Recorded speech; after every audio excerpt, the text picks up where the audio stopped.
السلام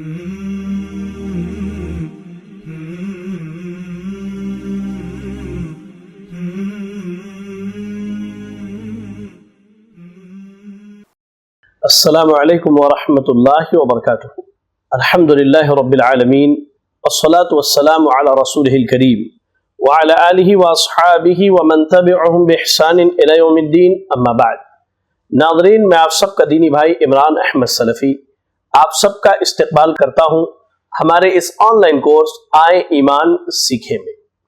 ناظرین، اللہ رب العالمین کے فضل اور اس کے احسان سے گزشتہ ایپیسوڈز میں آپ کے سامنے توحید اور شرک اور ایسے ہی عقیدے کی خرابی اور اس کے بگاڑ اور بہت ساری باتیں رکھی گئیں، اور ان تمام باطل عقائد کا رد کیا گیا قرآن و حدیث کی روشنی میں، جو عام طور سے آج ہمارے مسلمانوں کا عقیدہ بنا ہوا ہے۔ آئیے آج بھی ہم دیکھتے ہیں انشاءاللہ آج کے اس ایپیسوڈ میں بہت ساری اہم باتوں کو لیں گے۔ مؤلف نے جو انداز اختیار کیا ہے بڑا سہانا اور بہترین ہے، سوالوں کے انداز میں۔ کہا سب سے پہلا سوال ہے آج کا ہمارا، کیا پکارنا عبادت ہے؟ جی ہاں، سوال یہ ہے کہ دعا کرنا، پکارنا، کیا یہ عبادت ہے؟ یہ سوال اس لیے رکھا گیا کہ اگر یہ عبادت ہے تو عبادت غیروں کے لیے نہیں ہوگی، اور اگر عبادت نہیں ہے تو ہم کسی کے لیے بھی کر سکتے ہیں۔ آئیے اس تعلق سے دیکھتے ہیں ہم، اللہ کے رسول صلی اللہ علیہ وسلم نے ارشاد فرمایا، نعمان بن بشیر رضی اللہ تعالیٰ عنہ حدیث کے راوی ہیں، کہا ان الدعاء هو العبادت، کہ بے شک دعا ہی عبادت ہے۔ جی ہاں، دعا کو، پکارنے کو، مصیبت اور مشکلات و مصائب میں پکارنے کو اللہ تعالیٰ نے اللہ کے رسول صلی اللہ علیہ وسلم کے زبانی یہ کہلوایا کہ ان الدعاء هو العبادہ، دعا ہی عبادت ہے۔ پھر آپ صلی اللہ علیہ وسلم نے اس آیت کریمہ کی تلاوت کی، وقال ربکم ادعونی استجب لکم ان الذین یستکبرون عن عبادتی سیدخلون جہنم داخرین، سورۃ المؤمن کی آیت نمبر 60 ہے، سورۃ المؤمن آیت نمبر 60۔ اللہ نے کہا اور تمہارے رب نے کہا مجھے پکارو، میں تمہاری دعائیں قبول کروں گا۔ جو لوگ تکبر کر کے میری عبادت سے منہ موڑتے ہیں وہ ذلیل و خوار ہو کر ضرور جہنم میں داخل کیے جائیں گے۔ یہ حدیث مکمل آیت اور حدیث ملا کر کے ایک مکمل حدیث ہے۔ کہتے کہ حدیث جو ہے حدیث سنن ابی داؤد اور جامع ترمذی کی ہے۔ سنن ابی داؤد حدیث نمبر 1479 اور جامع ترمذی 2969۔ یاد رکھیں کہ اللہ نے کیا کہا اس آیت میں، سورۃ المؤمن کی آیت نمبر 60 میں، وقال ربکم ادعونی استجب لکم، تمہارے رب نے کہا کہ مجھے پکارو، میں تمہاری پکار کو سنوں گا۔ ان الذین یستکبرون عن عبادتی، جو لوگ میری عبادت سے تکبر کرتے ہیں، یعنی جو اللہ کو پکارنے سے تکبر کرتے ہیں، تو یہاں پکارنے کو، دعا کرنے کو عبادت قرار دیا گیا۔ تو جب معلوم ہوا کہ پکارنا عبادت ہے اور عبادت صرف اللہ کی ہی کی جاتی ہے، تو پھر کسی غیر کو پکارنا، اس کی عبادت کرنا، یعنی اسے معبود بنا لینا ہے، جو کہ شرک ہے اور ناقابل معافی جرم ہے۔ بلا توبہ کہ اگر بندہ مر جائے تو پھر وہ جہنم رسید ہوگا۔ چلے اس کے بعد ایک اہم سوال ہے ہمارا، کیا غیر اللہ کو پکارنا شرک ہے؟ جی ہاں، غیر اللہ کو پکارنا شرک ہے۔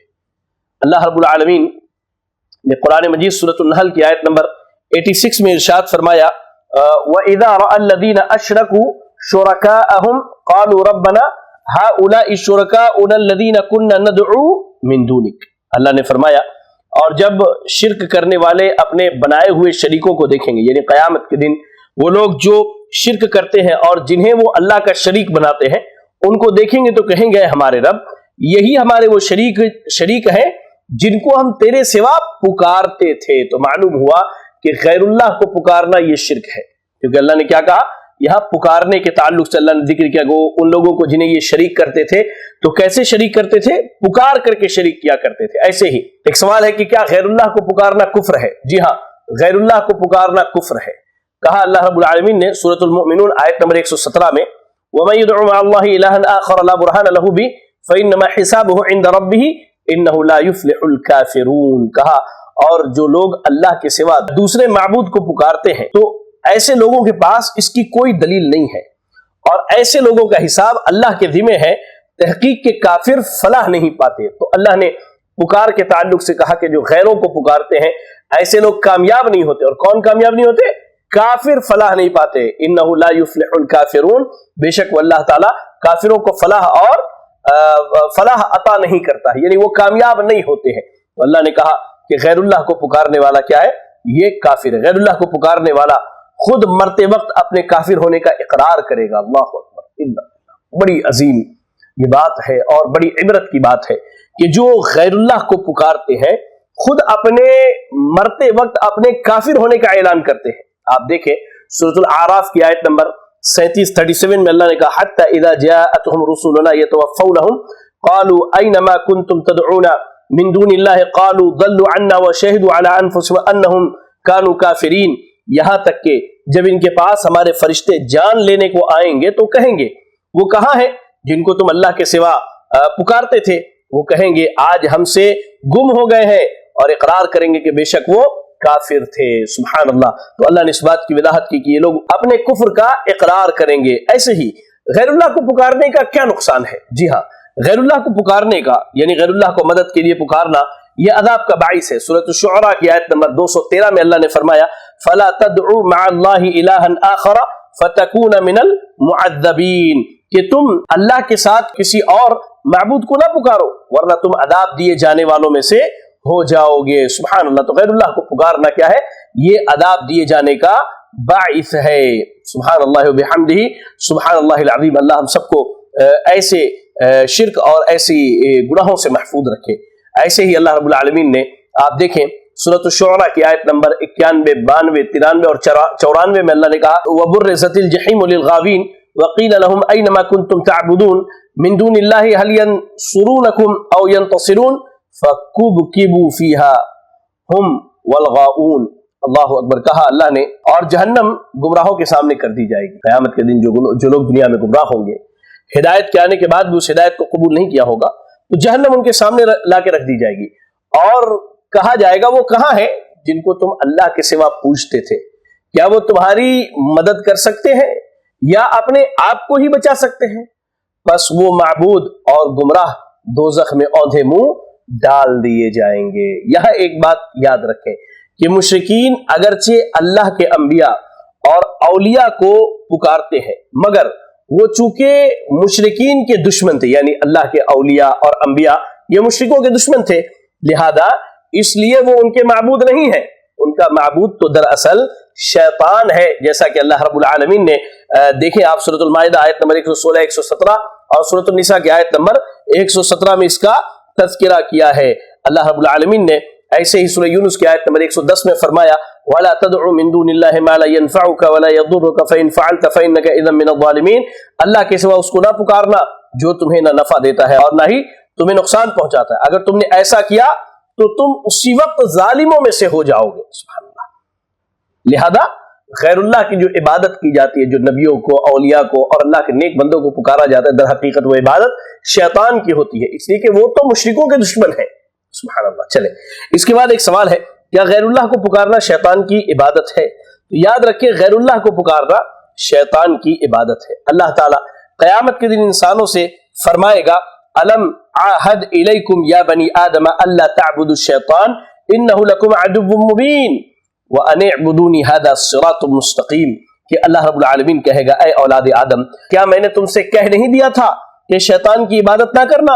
یقیناً وہ تمہارا کھلا ہوا دشمن ہے اور میری ہی عبادت کرنا یہی سیدھی راہ ہے۔ سورہ یاسین کی آیت نمبر 60 اور 61 ہے۔ آج شیطان کو کوئی سجدہ نہیں کرتا، کوئی شیطان کو رکوع نہیں کرتا اور نہ ہی کوئی شیطان کو پکارتا ہے، کوئی بھی نہیں۔ نہ وہ شیطان کے نام پہ چادر چڑھاتا ہے، نہ وہ شیطان کے نام پہ جانور ذبح کرتا ہے، نہ اسے پکارتا ہے، نہ اس کے لیے سجدے کرتا ہے، نہ شیطان کے لیے رکوع کرتا ہے۔ ہاں، لیکن جن کی بھی عبادت کی جاتی ہے، چاہے وہ اللہ کے نیک بندے ہوں، اولیاء ہوں، چاہے وہ نبی ہوں، چاہے وہ فرشتے ہوں، یہ اللہ کے سوا جس کو بھی پکارا جاتا ہے وہ دراصل شیطان کی اطاعت ہوتی ہے، کیونکہ شیطان نہ شرک کی دعوت دیتا ہے، تو شیطان کی اطاعت ہی تو شیطان کی عبادت ہے۔ تو دیکھا جائے تو در حقیقت انسان شیطان کی عبادت کرتا ہے۔ آپ پڑھیں سورہ مریم آیت نمبر 41، 42، 43 اور 44 کی تلاوت کریں۔ ابراہیم علیہ السلام کے واقعے میں اللہ نے کیا کہا وَاذْكُرْ فِي الْكِتَابِ إِبْرَاهِيمَ إِنَّهُ كَانَ صِدِّيقًا نَبِيًّا إِذْ قَالَ لِأَبِيهِ يَا أَبَتِ لِمَ تَعْبُدُ مَا لَا يَسْمَعُ وَلَا يُبْصِرُ وَلَا يُغْنِي عَنْكَ شَيْئًا يَا أَبَتِ إِنِّي قَدْ جَاءَنِي مِنَ الْعِلْمِ مَا لَمْ يَأْتِكَ فَاتَّبِعْنِي أَهْدِكَ صِرَاطًا سَوِيًّا يَا أَبَتِ لا تعبد الشیطان ان الشیطان کان للرحمن عصیا. کہا ابراہیم اسلام نے اے ابا جان شیطان کی عبادت نہ کرنا. کیا آزر شیطان کی عبادت کرنا؟ نہیں، وہ بت بناتا تھا، اللہ کے نیک بندوں کے بت بنا کر کے ان کی عبادت کی جاتی تھی.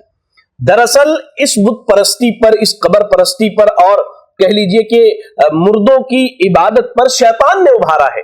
یہی وجہ ہے کہ لوگ کہہ لیجئے کہ ڈائریکٹ نہیں انڈائریکٹ شیطان کی عبادت کرتے ہیں، کیونکہ وہ شیطان کی اطاعت کر رہے ہیں. لہذا ان آیات سے ثابت ہوا کہ بتوں کی پوجا بھی دراصل شیطان ہی کی عبادت ہے. چلیں سبحان اللہ. اب ہم آگے بڑھتے ہیں اور لیتے ہیں اس کے بعد کا سوال.